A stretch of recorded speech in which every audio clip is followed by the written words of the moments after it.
It's time to get all your Star Wars news in a single file. From Fantatrax TV, this is Good Morning Tatooine! Good morning, Tatooine indeed. Welcome back for your weekly recap of everything Star Wars and Lucasfilm. I'm your host, Brian Cameron, and with me as always, my co-host, Mr. Paul Naylor. How are you, Paul? It's lovely to see you, Brian, and to be honest, this is the first time I've seen you tonight, so yes. This is really yeah, well, we've had so much fun in the lead-up to tonight's show, so we've had 10 seconds of preparation for this one, Paul. Yeah, which is more than enough. Yeah, absolutely. Hello from Orange, California as well. Thank you very much for joining us. If you're watching along, throw your comments out on the news as we discuss it. Your comments just as important as ours. And apparently we've got a lot coming up, Paul. Do we want to find out what it is? Because it might surprise me as much as it surprises you. Why not? Let's have a look at what we've got on the rundown. First up, Colin Trevorrow has been talking Star Wars and how Andor has pulled him back in. Then we've got Starfury Invasion 2025. Diego Luna is going to be in attendance, so that's exciting. Quite a guest indeed. It is. Coming up in September from Marvel Comics, Boba Fett, Black, White and Red comic, following on from the two that they've done before in that brand, so it'll be interesting to see what they get from that. That sounds cool, yeah. Han Solo, The Hunt for the Falcon, coming on the 3rd of September. Then again from Andor, another Emmy consideration, this time for ILM VFX for Outstanding Special Visual Effects in a Season or Movie. I think we've got big hopes for the Emmys this time, haven't we?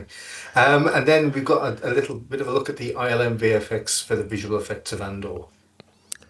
And last but not least on the news front, we'll be checking out Regal Robots Star Wars Archive Collection, their Effont Mon Maquette replica, which is quite a stunning thing to behold. It is. It's a bit horrific, but still. And then we recap and review Andor's Season 2, Episode 4, Ever Been to Ghorman? In a deep dive on our segment, The Death Star Cometh. Brian's favourite title ever. Yes. Have you ever been to Ghorman, Paul? I remember John Ghorman on Tiz was. Yeah. I've heard a lot about the Ghormans. None of it good. No.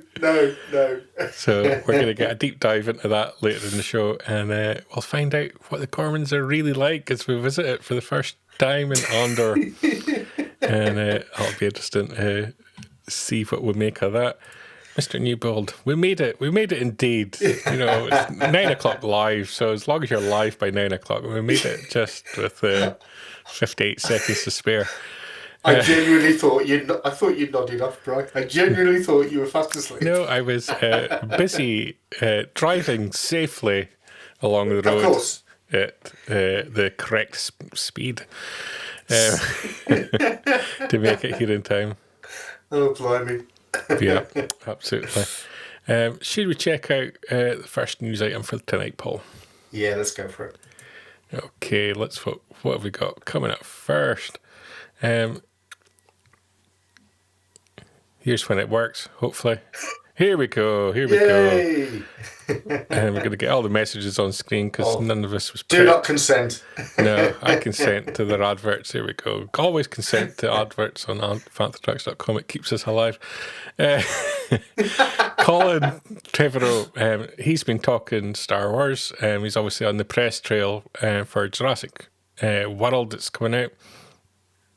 And he's talking about how after his experience of being dropped from episode 9, kind of fell out a little bit in love with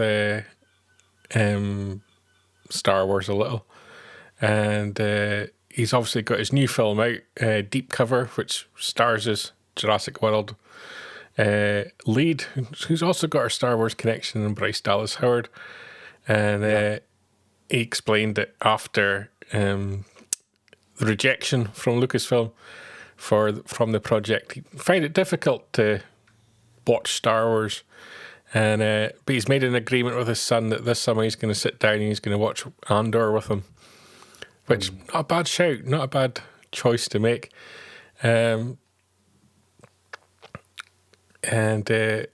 he makes a comment that he needs to connect again with Star Wars on an emotional level. So he kind of gives his thanks to the team that made Andor, to say that they're the ones that have finally brought him back, which I thought was there's an element of sadness there in the fact that he obviously had the negative experience from episode 9, which was originally attached to Write and Direct, and the rejection for his script, The Duel of Fates, which many of us will have read because it kind of leaked online. And he did make the comment that the fan reaction to the sort of leak was something that kind of pleased him a little as well. Have you seen that, Brian? I have. I've read it. I actually thought it was a very good script.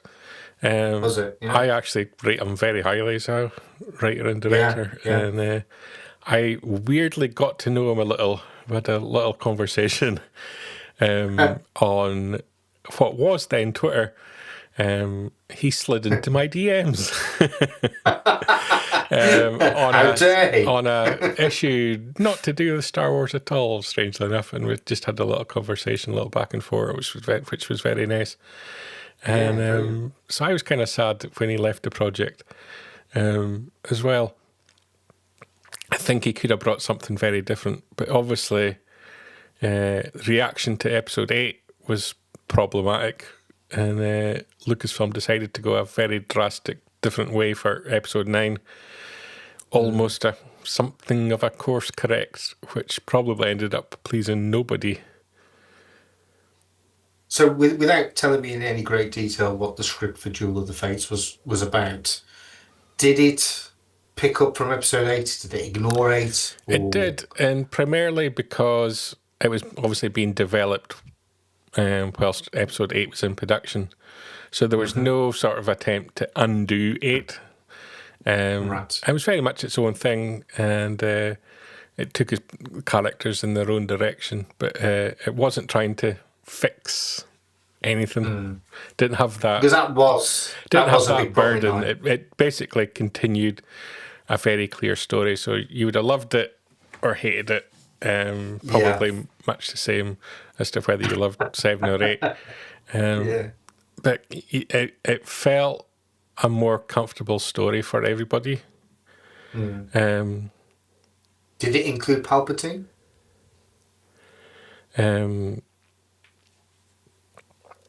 It did. No, it didn't include Palpatine. No, it went in its own direction. You had a bigger role for Finn and characters like that. Yeah. I mean, I can kind of sort of empathise with him on how Andor has made my enjoyment of Star Wars sort of reinvigorated it after 8 and 9. Not a fan of either of those films, I'll be honest. Loved 7, like I said before, got no issue with any of the characters, but what they did with them after 7 was just not the way I'd have gone with it. Um, it's really been the TV stuff that's kept me going, but in particular, Andor. Some of the other content is a little more sort of comic book, if you know what I mean. It's sort of almost disposable in a way, if you like. Whereas with Andor, you've got something that's just got that thin veneer of Star Wars on it to make it Star Wars, but it's such a good drama anyway. The first season was great. The second season, wow, just totally another level. So if it doesn't win some major awards that we will be talking about shortly, I'll be incredibly surprised. Just a comment there from Jack. This is his last time he'll be watching us based in the UK. He's off to Canada for the next 2-3 years this Thursday. Show off. Yes, he's going to be part of the America's 51st state. Well done, Jack. Yeah, well done, Jack. Good posting. Yeah. Now, what he's hinted at there is that he will be joining us from Canada. Can you please confirm that, Jack? 4 p.m. New York time. So if you just work it out from there, Jack. It's going to be there or thereabouts, isn't it? So that's absolutely. Good. Yeah, well done, Jack, and hopefully our paths will cross potentially at Celebration. But good luck to you, mate. He's holding the ball. But yeah, it's interesting that he kind of fell out from watching Star Wars, and you can kind of understand that. I imagine when you get that close to it and you get sort of that kind of rejection, that it would be hard to want to absorb the content that's getting created. Well, I mean, I know how I felt just as a viewer. So as somebody that was potentially going to have like such a major role in bringing Star Wars to the screen, you'd be totally gutted, and I totally get wanting to turn your back on it. So fair play to his son for trying to pull him back in. Yeah, absolutely. Yeah, hopefully it worked. Next on the news front, we've got an event that Jack won't be able to join because he's going to be the wrong side of the water. But it will be something of great interest to people based in the UK, and that is Starfury Invasion 2025 in Birmingham. The news that Diego Luna is going to be joining the quite elaborate and deep cast of guests that we've got coming to the show already. Quite a coup for a major guest for such an event. Yeah. I mean, there's quite a few Andor cast members going to be there, as well as characters that appeared in The Mandalorian or in Ahsoka. But you've got Kyle Soller, who was Cyril Karn, Robert Ames, who was Lonnie Young. He's a lovely guy. I've met him several times. Yeah, he's a lovely guy. So I'm looking forward to it. Purely, I'm a big Cyril Karn fan, and today's episode we're covering, episode 4, is one of the best Cyril episodes. So are you going to go to Starfury, Brian? I'm hoping to. Yep. If I can get time off work, I will be putting in the application tomorrow. Excellent. I think at the moment there's Mark, myself, and Jonathan down to go to it. So it should be a good showing for Fantas if you can make it, pal. Yep, definitely. As Mark says, fantastic guest list for the show. It really is. You've got guests from The Mandalorian, guests from Ahsoka as well. And some of the smaller guests. I forgot Dead Ramiro's going to be there. I can give her a row for the way that she treated poor Cyril. And I'm not sure if that's the last of the guests announced or not, so we'll have to keep an eye on it because it's coming up September. I would imagine that's probably everybody. I mean, what else could they do? They don't need any more guests, do they? No, definitely not. Now, the only thing I would say, and it's no criticism of Starfury at all, because it does happen, there were a number of big guests that were unavailable at the last minute last time. Yeah. And some of those are slated to be there. It's a problem all shows have it now, isn't it? That, if the guests book a project and that project says you can't have that days off, they can't do it. It's as simple as that. Exactly. Yeah. It's the nature of the beast when it comes to movie and TV guests. They never quite are able to plan their own calendar too far in advance. Yeah. I think though, I mean, if I hope it doesn't happen, but even if Diego suddenly couldn't be there, a little bit like where Poe Dameron didn't make it to Celebration. If Diego couldn't be there, it'll still be a great show. I mean, I went there last year, and with the guests that were there, it was an amazing event. You really do get to ask some questions to a majority of them. You wouldn't, I don't think, with Diego. I think that will be handled by the guy that runs the event, Yeah. which is fair enough. But yeah, it's if you can get there, go, because you won't be disappointed. Yeah, absolutely. Next for us in the news, some comic news from Marvel Comics.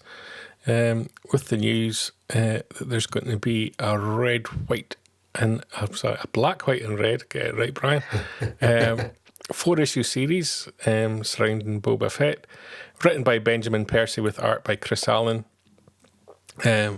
Continues Marvel's Black, White, and Red series, because we've already had Darth Vader and Darth Maul single issue adventures. So so this one with Boba Fett kind of changes things up by making it a 4-issue miniseries. Some beautiful art there as well. And interesting, we're getting a Boba Fett tale, because it kind of feels like after the TV series, Boba Fett kind of disappeared from a lot of Star Wars storytelling.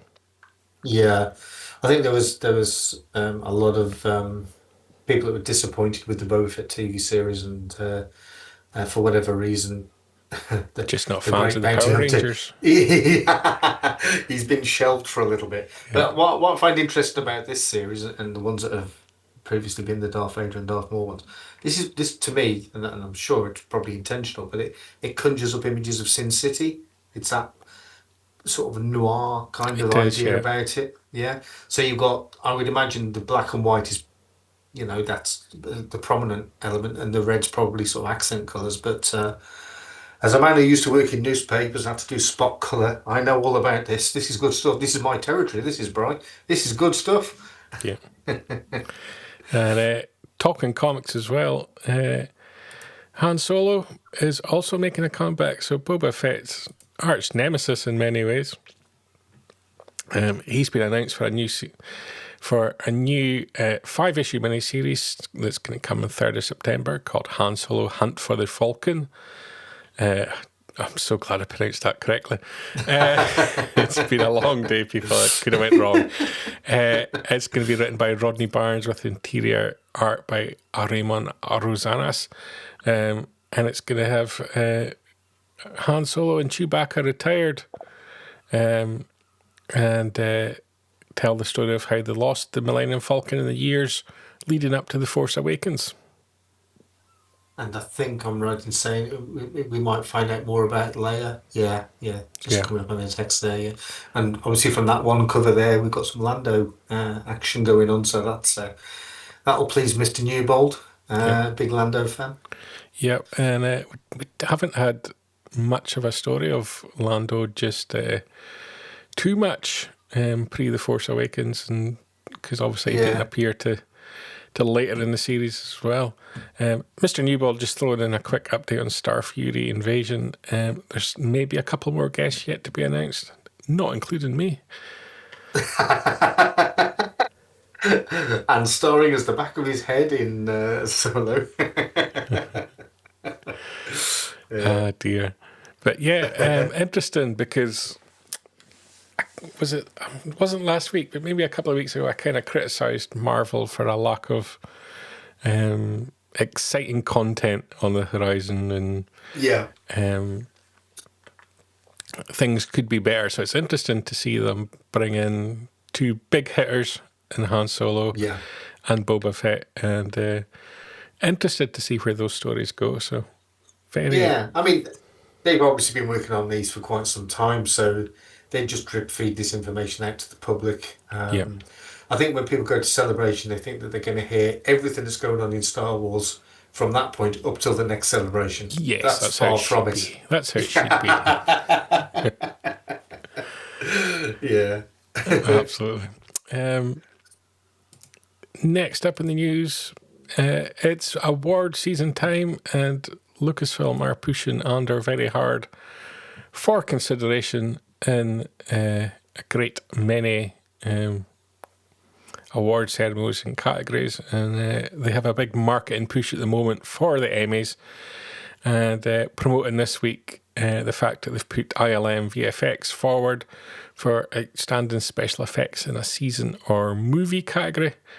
And ILM promoting that on their Instagram, where you can see the set at Pinewood at the top there. That's brilliant. That is so clever. Yeah. The addition of the CG, so you can see what was there in real time as they were performing. A huge set. And quite wouldn't it be spectacular, absolutely really, when you see the difference again here. Real imagination, isn't it? Yeah, it'd be absolutely brilliant, though, wouldn't it be, in the 50th anniversary of ILM that they've got some recognition in this way? It'd be fantastic. Absolutely, and just showing a little bit of how they bring real world elements in and add in the VFX as well. Yeah, it's amazing. Talking of that, also this week supporting their pitch for the Emmy, ILM released a Behind the Magic video, so you can see some of the groundbreaking visual effects in season 2 of Andor, and as Mr. Newbold says, incredibly talented people. You'd never guess the green screen work, so very incredible. That's the fun as well of working out how they do things and where the locations are, and you can see little elements and then see how they've enhanced them. Let's check out the video that ILM released this week in support of their Emmy consideration for VFX works.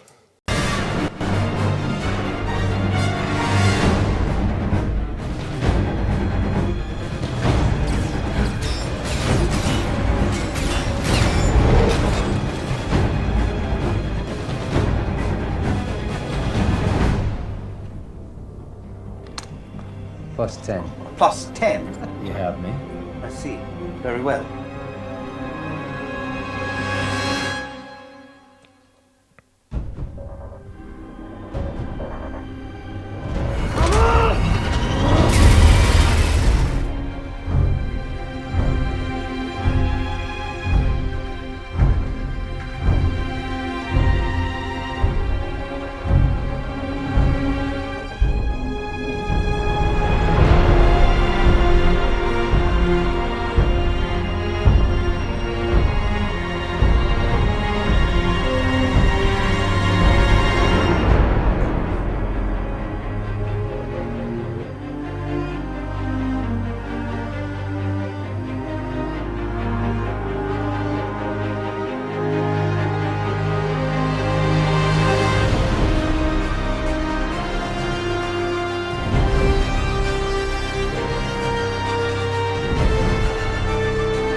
Not bad at all, Paul.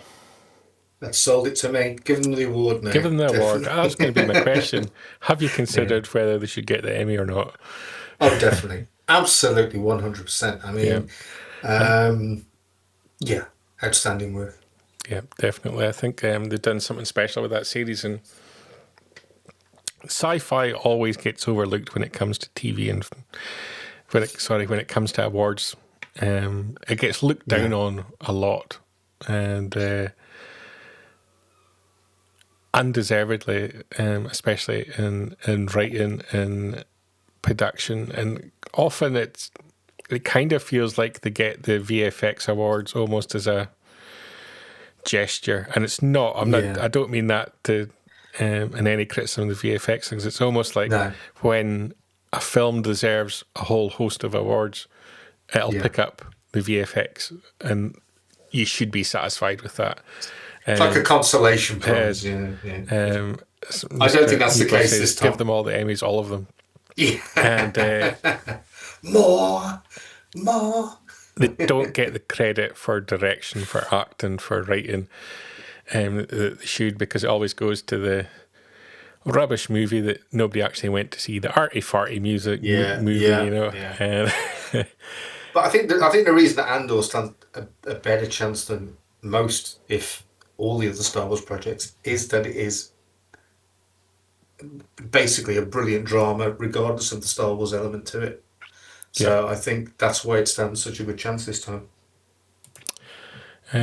Unfortunately, I think our Instagram stream has gone down, but we'll carry on regardless because we're still streaming to Facebook, YouTube, and X.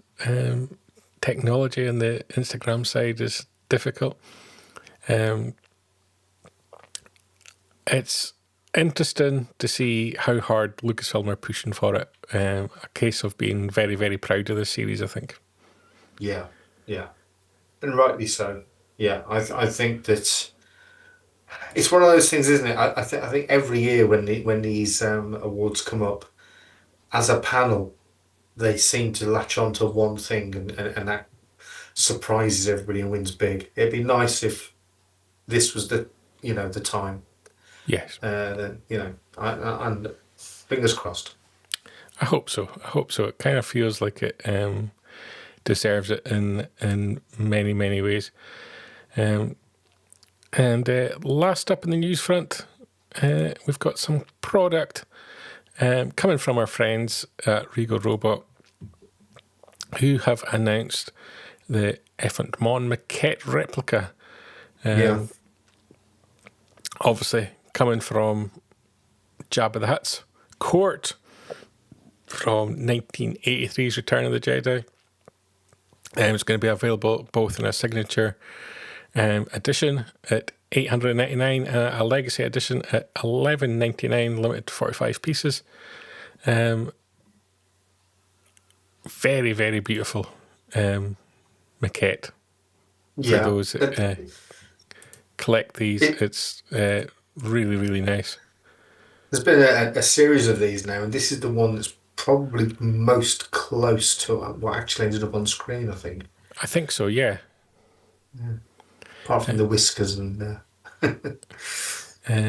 very, very nice. And I'm sure, I think you mentioned, there's the whole collection there. There's a whole bundle of them. If you've been lucky enough to collect them all, that would be quite a collection to see. It's quite a macabre, grotesque-looking bunch, isn't it? Really, it is. Yeah. And what I love about it is seeing the evolution of them as well. I think that's something very unique to what Regal Robot are doing. Yeah, I mean the changes to Jabba were significant, weren't they? Yes, absolutely. And it's lovely stuff, but it's expensive. It is, and. But if you can afford it, well worth it. I think you get a really nice piece. You got something that would look absolutely fantastic as a collection, and also is only going to increase in value should you be a mercenary. But that's nice stuff. It's big. That is big. Absolutely. It's. I've been lucky enough to pick up a couple of Regal Robot pieces over the year. Oh, right, okay. Primarily, my focus now is on their magnets. I love their magnets. My fridge is adorned with many of the Regal Robot magnets.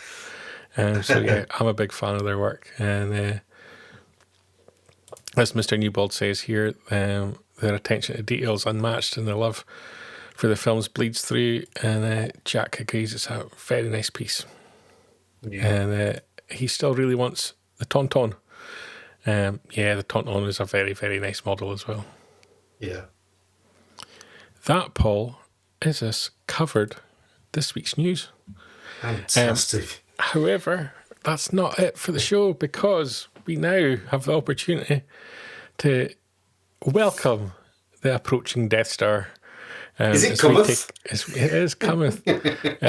As we take our deep dive, our continuation of our deep dive into Andor Season 2. So, should we welcome the Death Star? Go on. Let it come.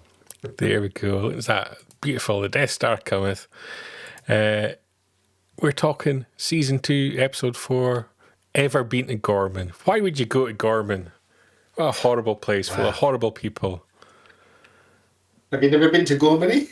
I wouldn't go. They're just arrogant, horrible people.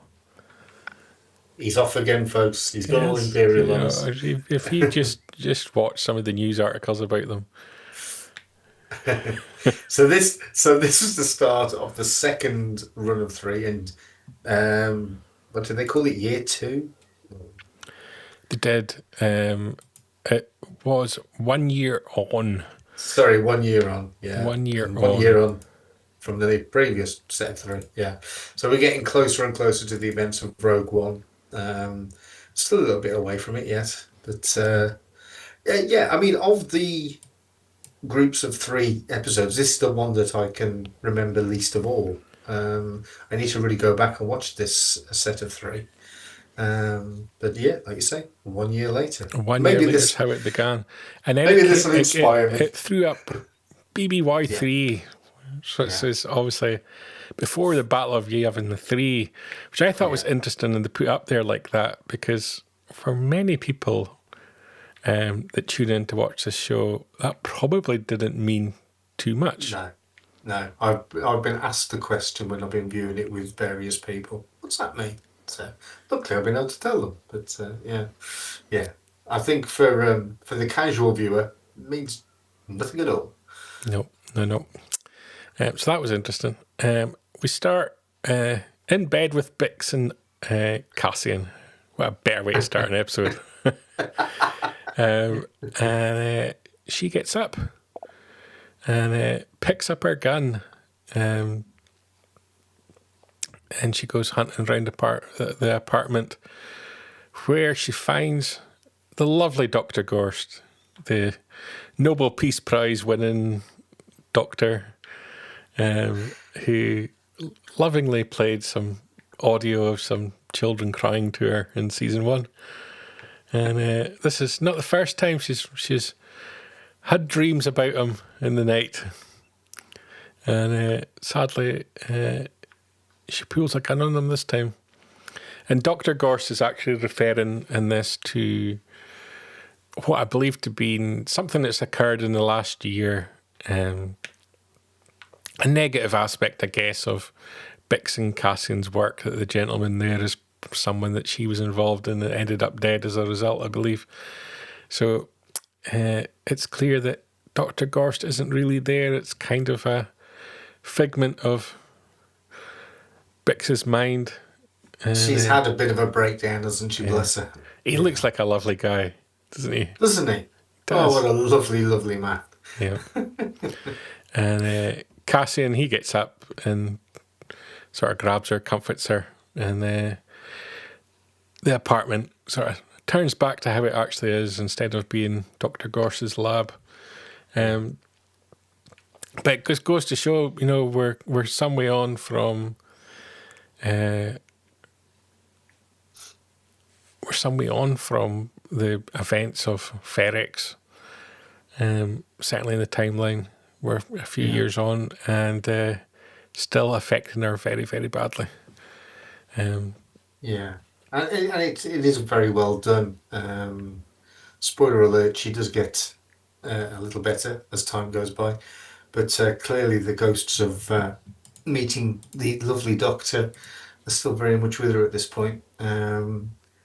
It was quite nice how they did this. It's sort of Andor snuck up behind her, and very gently sort of gripped the gun to prevent her from hurting herself or anybody else. It was nicely done. Elliot's been tuning in, thanking us for covering the news as always, but he's switching off now because he hasn't watched Andor season 2. Elliot, you've got a lot to look forward to. You're going to love it. You'll love it, Elliot. Yeah, and we kind of get the reveal a little bit more of where Bix and Andor are as the camera kind of pans out, and they're in an apartment block in the dirty suburbs, would that be a way to describe it, of Coruscant? Yeah, it looks like they don't live in a particularly nice part of it. No. But, yeah. Talking of places that wouldn't be nice to live at. Oh, look at that horrible, horrible planet of Ghorman. With all the Ghorman people on there. Terrible.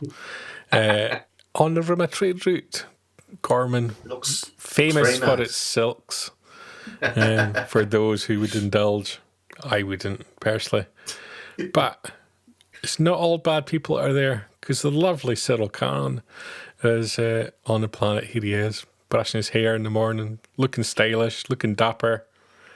And That's another good thing about season 2, how you can see the emotional decline of Cyril in his hair. that's very true. And Cyril's getting spied on whilst he's in the bathroom. Who could blame the neighbour? But it underlies what's happening in Cyril's life at the moment. He's effectively an undercover agent for the ISB on Ghorman, but his role is to try to infiltrate the local rebels. So the local rebels are watching him, thinking, is this a government official that we can corrupt? At the same time that he's trying to infiltrate them. So it's a interesting dynamic. Yeah. Yeah, there's the duplicitous part of everything that's going on for Cyril. It's no wonder he's sort of like is totally unnerved, because I don't think he knows who to believe, does he? Yeah. As Mark says, who else tells a story with their hair? Mon has her frock, Saw is huffing rhydonium, and Cyril gets his hair messy. Exactly. Watch out for messy hair, Mark. I've told you this before. And just before he leaves the apartment, we see those horrible spider things on the Cyril's workplace. They're creepy. There they are. And but he draws out a little bit of string from that box, and he fastens it to the door as he leaves, as a way to be the spy and see has anyone entered his apartment when he's left it. Yeah. And we get a nice little walk through, Cyril looking dapper, through the horrible downtown Ghorman, which is kind of reminiscent in a funny kind of way of Ferrex, I thought. Yeah, very Ferrex, and also the Ring of Kafrine. That kind of, yeah. And we see him entering what is the amazing set of the belt at Pinewood that we saw in the VFX video earlier in the show. Yeah. And he walks through the middle of the town centre, where there's a bunch of dirty Ghormans protesting against the Empire. And I'm going to come back to that in a little while, because there's an interesting underlying thing that no one talks about when it comes to this protest, but I will. Okay. And he enters his government building, into his department, and we find out that Cyril is in charge of effectively weights and measures for Ghorman. He's progressed from Coruscant, and he's now heading up a very similar department in Ghorman, making sure that the Ghormans are kept in line. And the first thing he does when he gets to his office, because he's a good boy, is call his mother, Edie. He's a mummy's boy. And Edie's back in her house on Coruscant. She's getting her hair done. She is. Yeah, look at that. And they have a interesting bit testing exchanges. Often they do. Yeah. She's not happy that he's on Ghorman. She thinks he's, instead of progressing in his career, he's going backwards. Never quite let go of those apron strings, though, can he? No. And poor Cyril, he's got it tough. He's getting a kicking from his mother, and also getting spied on by his own staff. And on top of that, listened in to by the local rebels as well. You're listening in on his phone conversation. Yeah. And the local rebels, of course, include one of the local politicians. And meanwhile, back on Coruscant, Bix and Andor, they're going shopping. That lovely little corner shop. What a lovely idyllic. It is like a little corner shop. Most people watching this show won't know Still Game at all, which was like a Scottish comedy programme. I love it. And it featured prominently the local corner shop, and this kind of reminded me of that. Yeah. But I guess it was this was trying to show that this is the opposite side of being a terrorist.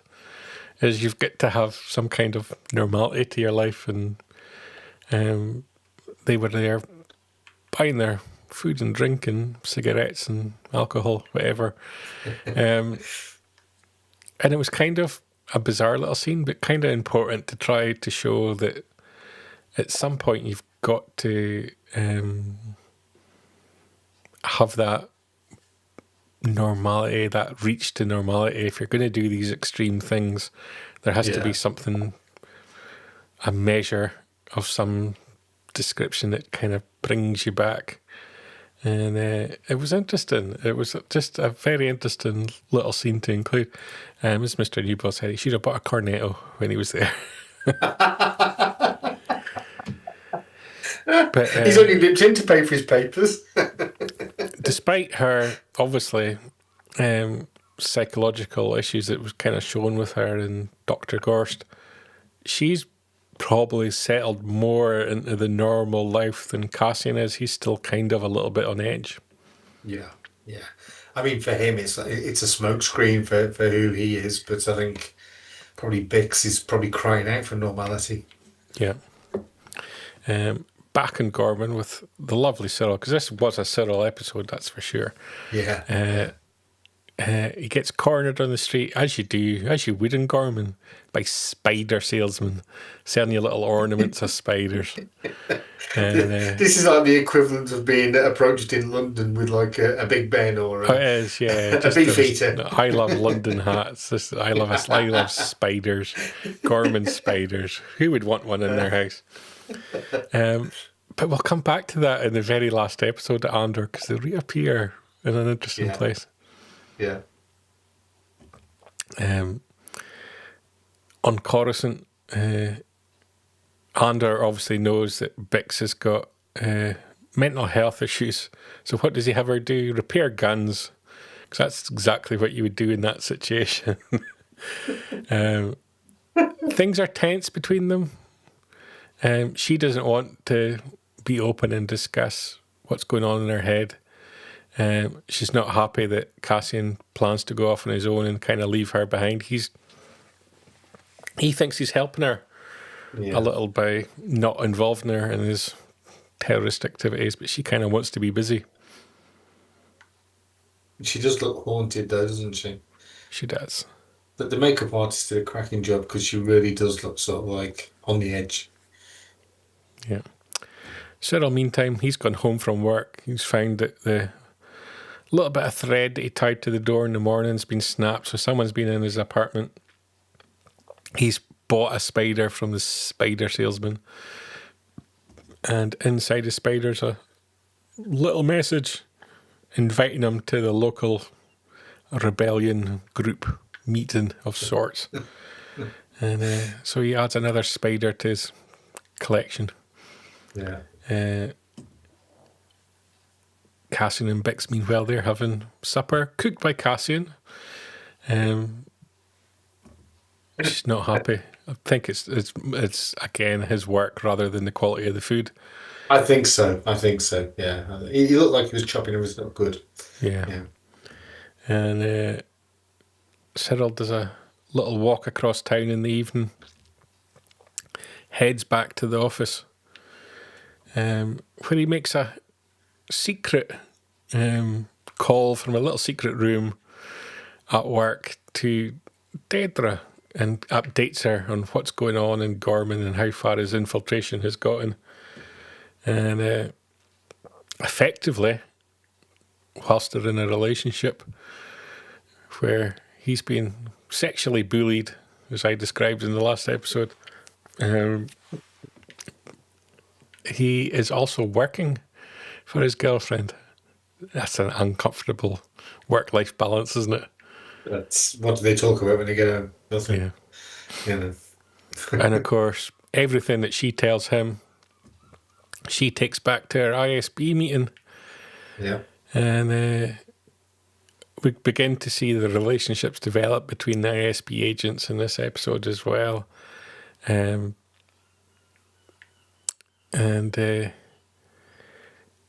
our good friend here, he's kind of becomes a little bit of the centre of it. He kind of tries to play diplomat a little bit, but kind of drags himself into the situation and probably where he doesn't want to be. And Dedra tries to manipulate everybody. But everybody's playing games with everybody else. It was kind of a very interesting the scene that dynamics kind of lays a lot of, when you now know, having watched the whole series, when you look back of it, lays a lot of groundwork just in a few scenes here that become very important as the season goes on. Yeah, and that's the quality of the series as well, is that even these lesser characters, if you want, they're brilliant.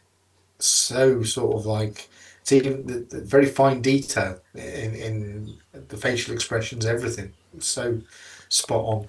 There really isn't a character in this season that has a speaking role who doesn't become significant to the storyline. Yeah. I mean, and that's really unusual for any kind of show. Yeah, without any spoilers, Brian. I mean, obviously, some of these characters later on become very significant. Yeah. And that's what makes it interesting, is a lot of these actors probably take these roles with them being minor, few-line roles, and they develop into very significant plot points. Yeah. Talking of such, we have Mon Mothma with her assistant, who we met in the last episode, who himself becomes very important.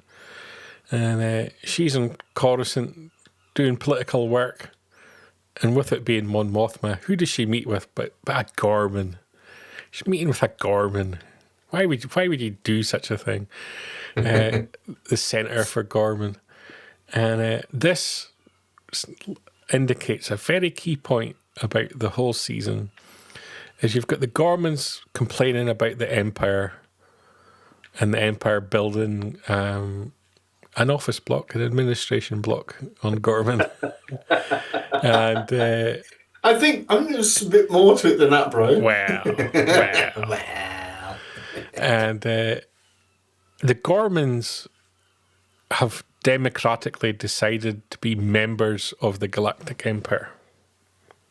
No one forces you to be part of the Galactic Empire. You've joined the Senate. You can be out with it. There's many planets that are.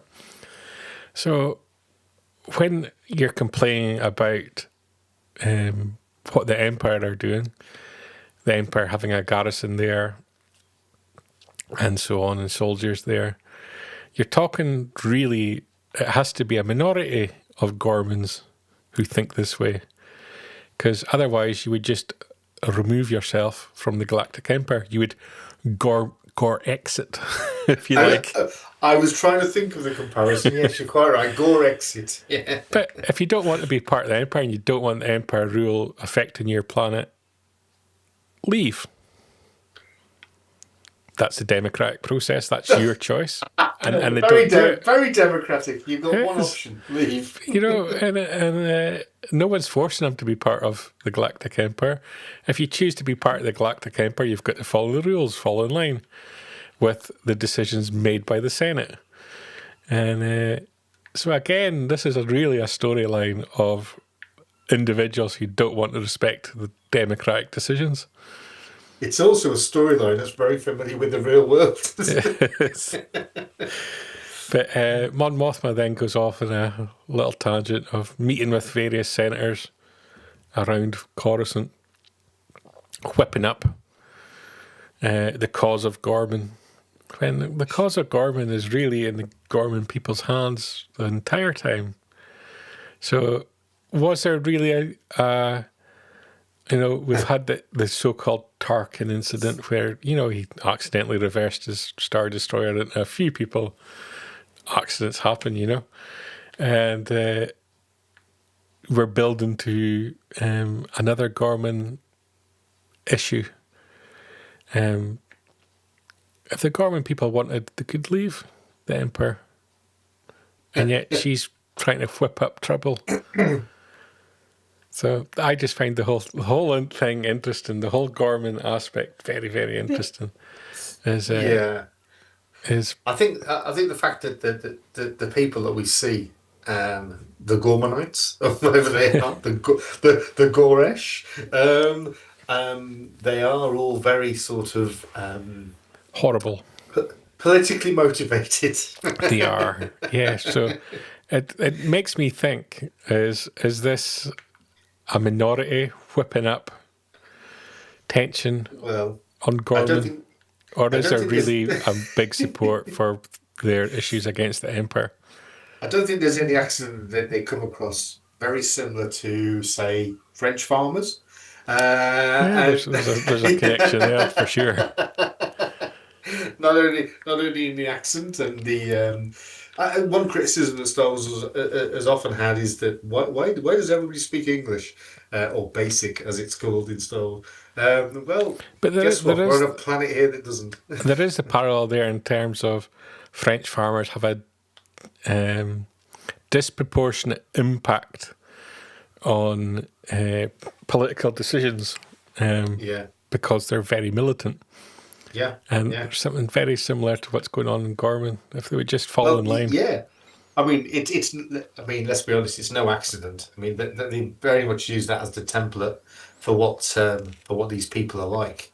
Yeah. And it's very well done. If a little bit xenophobic, but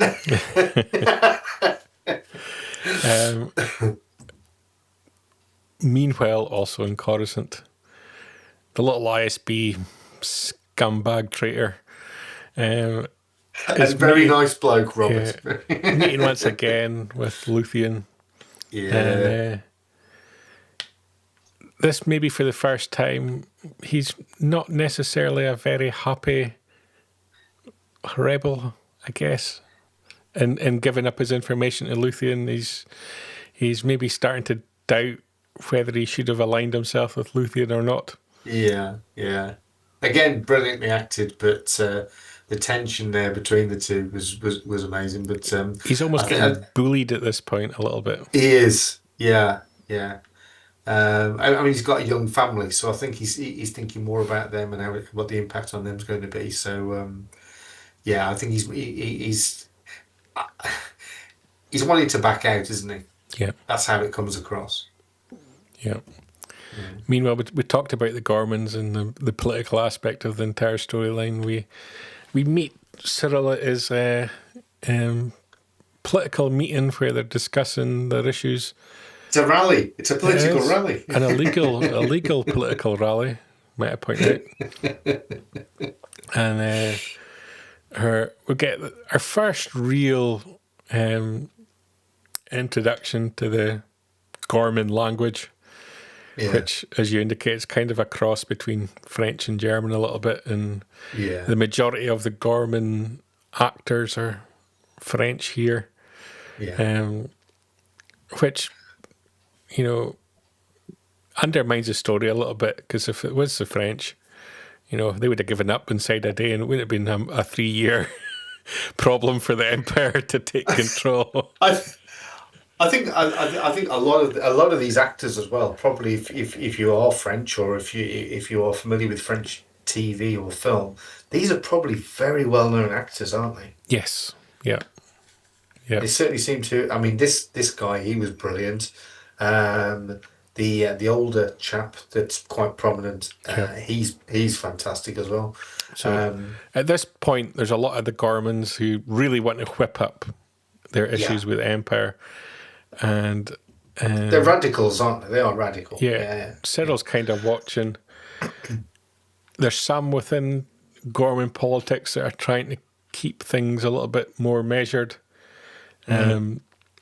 But you begin to see the manipulation of everything. There's the spider salesman. He immediately sees Cyril and crosses over to him and starts introducing him to other people involved in the rebel faction, and he's invited to remain after the meeting's over. And they have a kind of discussion when they don't really admit that they're rebels, but they're very concerned citizens, and they're trying to figure out who Cyril is and whether Cyril can be manipulated and pulled into their way of thinking. Yeah. So it's quite a nice, measured scene. We've all been there. Yes. Yeah. And really lays the foundations of what all happens in Ghorman. But before the show closes out, we return to Coruscant and Cassian and Bix, and we learn that a signal has been sent out to them by Luthien, and Cassian goes to meet him and gets his new orders, and we find out effectively that he's going to send Cassian to Ghorman undercover to find out what's going on in the planet.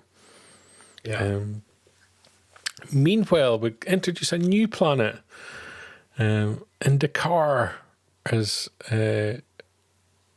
we go to Saw Gerrera's base, which is a base we'll be familiar with. People from the sequel trilogy will be familiar that it becomes a base for the... How would you describe them in the sequel trilogy? They're the rebels of the New Republic. Yeah, so they're not called rebels, are they? I'm trying to think what they're called. The Resistance. The Resistance. Very French. Resistance. Yes. And the origins. and we find out that Wilmon's there. Yeah. He's been sent there by Luthien Rail to basically teach Saw Gerrera's men how to hack. I can't even pronounce it. It's rhodium. Is it rhodium or rhodium? Yeah. Whatever. Some kind of fuel, basically. Some kind of fuel that's worth a lot of money.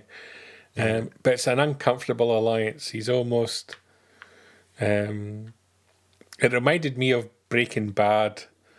Yes. Where he was handed to the cartel and to teach the cartel how to do something, but then the cartel told him he was staying. This felt very much like that series of scenes, and so it's an uncomfortable alliance. Wilmon's kind of bullied a little bit here into, you're not going to be leaving until we're able to do this ourselves, basically, if at all.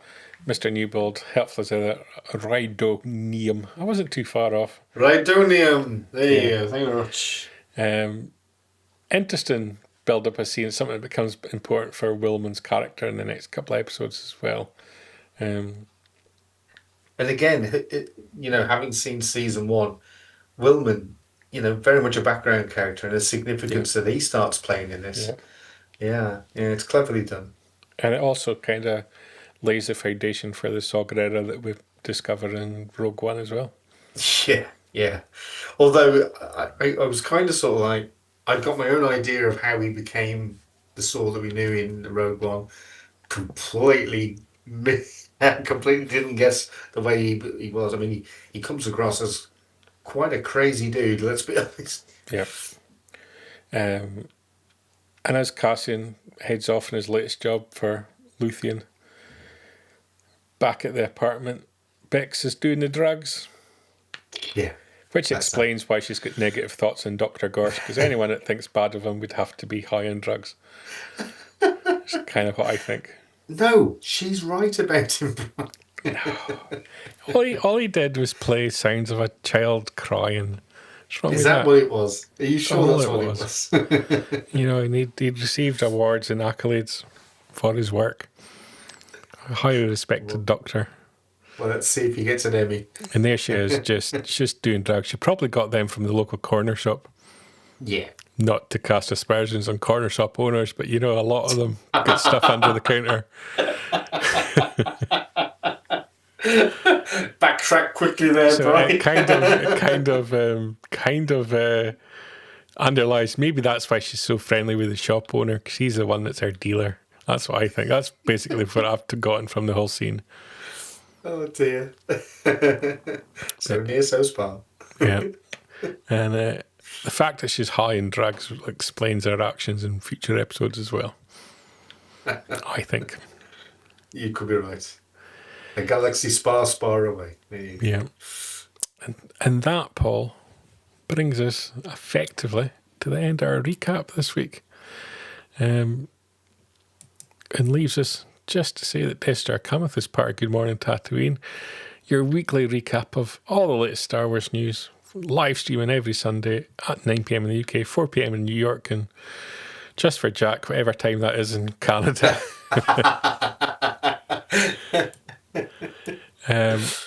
Interesting episode. This run of 3 were probably my least favourite, but yeah, I mean, there's elements in there that you can see the story evolving. I think the main focus over the 3, if we're honest, is almost like the redemption of Bix, trying to sort of get her head back together. That Dr. Ghost, I don't know how you can support him, mate. Yeah. Dear me. Just you've got to applaud science. That's all I'm saying. The only disappointment from this group of 3 episodes is that obviously they've taken the Tarkin incident where he accidentally parked his Star Destroyer on top of some people. It happens. They've taken that and they've put that back in time so they can have like a second Ghorman incident. I would have just loved to have seen that scene. He does get sort of like a courteous mention, doesn't he? He does, yeah. He's not the most popular moth on Ghorman. So that'd be the way to describe it. Are you fond of Mr. Tarkin? Well, he's very nice slippers. Yes. I think that as the leader of Emperor Palpatine's energy project, he was doing a very good job until members of the Senate started trying to destroy his planetary ship of peace. Very much the Ed Miliband of his day. Yes. I've never seen Tarkin eating a bacon butty, so can't possibly comment on that one. Not been many windmills, no. But other than that, but pretty good. Once again, Tarkin always complied with the laws. The only planet that he destroyed, really, well, you could argue about Jeddah, but you know that's a Jedi planet, so who cares? Well, he didn't destroy the planet; he sort of he just warmed it up a little, and you know, Alderaan deserved it. That's all I'm saying.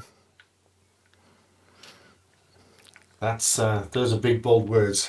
Savage, but you know, had to be said. You know, don't go stealing people's fucking. Excuse my language. I'm getting angry about it. Don't go stealing people's plans for their equipment from government facilities if you don't want to face the consequences. I don't know whether you're very tired or you just feel very passionate about it. I just hate Alderaans. I hate them more than I hate Ghormans. Alderanians. You never met a nice one yet. They're all sleazy politicians in it for themselves. They don't believe in democracy. You know. Now, do you think Bail Organa was on the planet when it was destroyed? I hope so. And if so, which angle? I hope he took the brunt of the last. That's all I'm saying. He, Language, Brian. Obviously we went to see the 1977 cut of Star Wars at the BFI a couple of weeks back, and it says a lot that where was in the lead up to the everything going on in Yavin. Where were they? Where was Mon Mothma? Where was Bail? Where was Vel? Where was Clea? None of them turned up when it mattered. They all scarpered. None of them turned up to Hoth. Where were they at Andor? Shocking. Maybe they've not been invented. What's that? Maybe they hadn't been invented by then. That's a pure excuse. That's a pure excuse. But they don't turn up when they're needed. When the fighting gets underway, they disappear. Fair weather rebels, that's what you call them. Anyway, on that note, that's a good point to wrap up the show. That is a very good point to wrap up. Love for the Empire never goes amiss. We should talk about what people should be doing between now and next week if we can find the. If you can find the slides, that's not what they should be doing. Don't do drugs.